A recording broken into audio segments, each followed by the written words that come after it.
వినండి.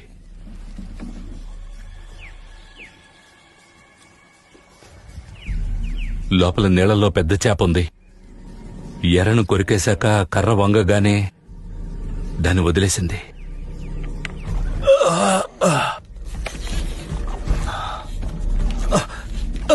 గాలానికి చిక్కింది. ఆ చేప నా వైపుకు వస్తున్నట్టుగా ఉంది. మునుపట్లాగా గాలం ఊడిపోయి బయటకు రాకూడదు. ఇది విచిత్రం. ఈ పెద్ద చేపలు గాలానికి తగులుకున్న కొన్ని గంటల తర్వాత చీకటి పడితే జాలర్లు విసుగుపోయి తాడును తెంపేస్తారు. అయితే నేనలా వదలబోవడం లేదు.